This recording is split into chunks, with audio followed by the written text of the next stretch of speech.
Hello everyone, my name is Shaurya Pantakte and today we are going to deploy a website using AWS known as Amazon Web Services, which is a cloud service.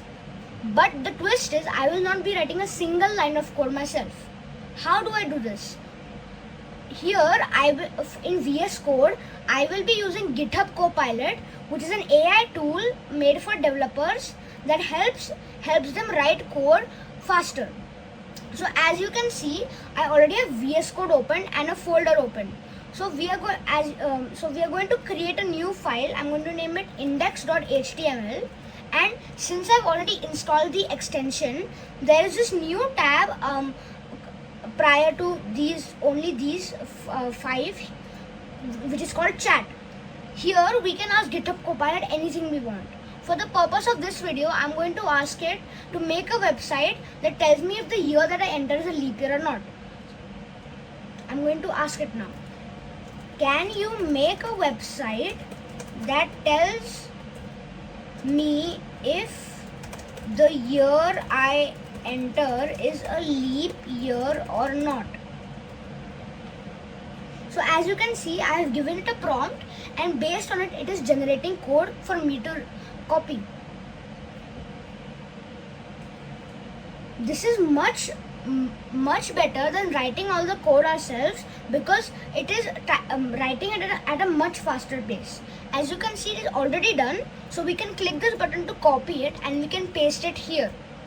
So we're going to save it and we're going to open it with live server. Now, as you can see, it says leap year checker and we're going to test it out by asking, typing in a year, like let's say 2000. 2008 is a leap year.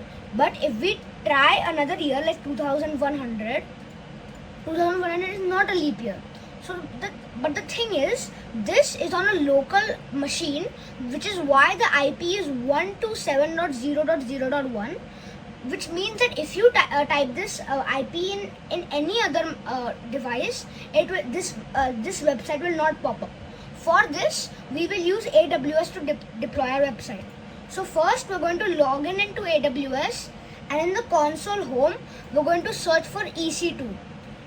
So once this opens, we're going to click Launch Instance.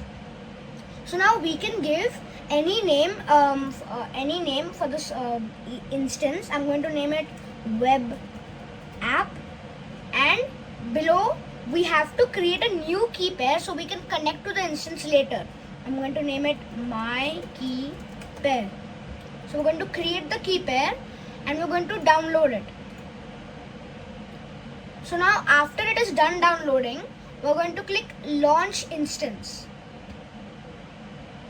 Now once it launches, we're going to click Connect to Instance.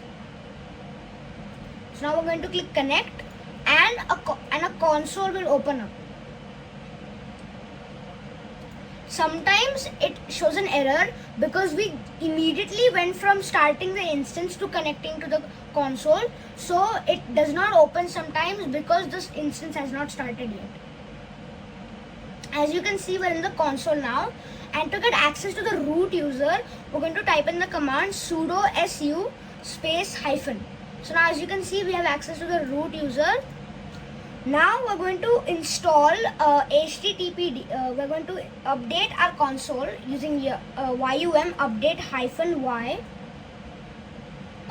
We're going to put a space in between the I misspelled update I misspelled update. So yum update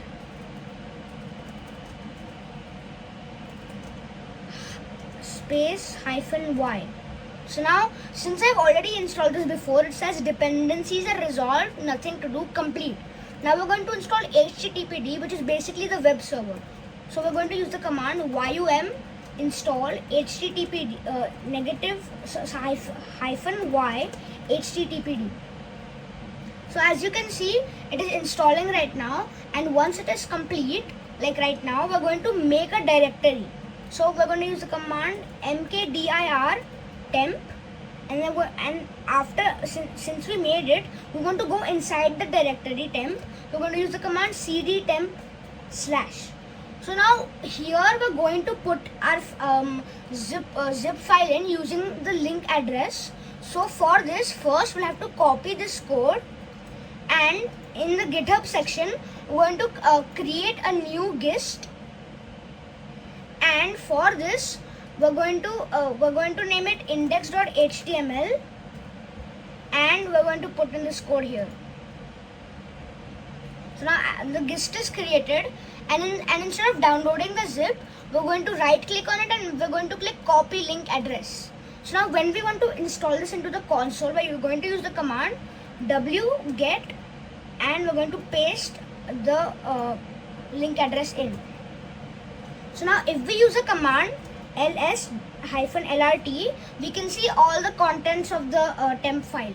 So now as you can see, since we just created this gist without giving it a proper zip name, this is a random name for the zip file. So so right now we want to unzip it. So we're going to type in the command unzip. We're going to copy the zip file with the extension also, and we're going to paste it. So now if we check by typing in ls-lrt, we can see that there is a new file.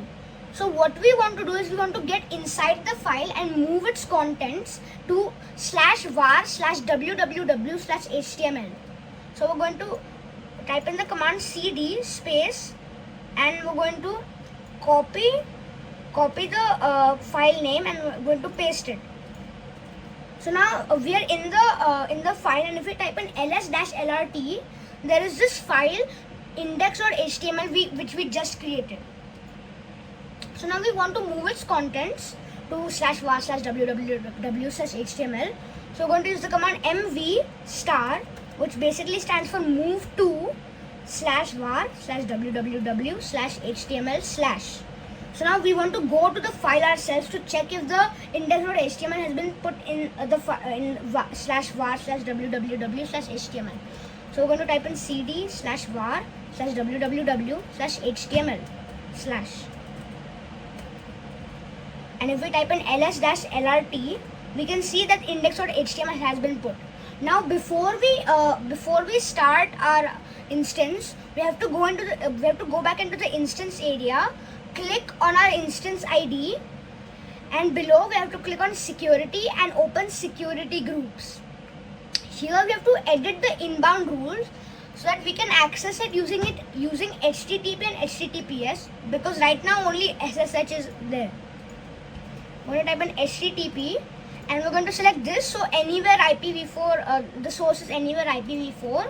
I'm going to give it a name web port, or we can just not put a name. That's also fine.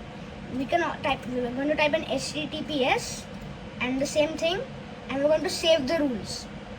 So back in the console, we first, just to check the status of the web server HTTPD, we're going to use the command systemctl status HTTPD.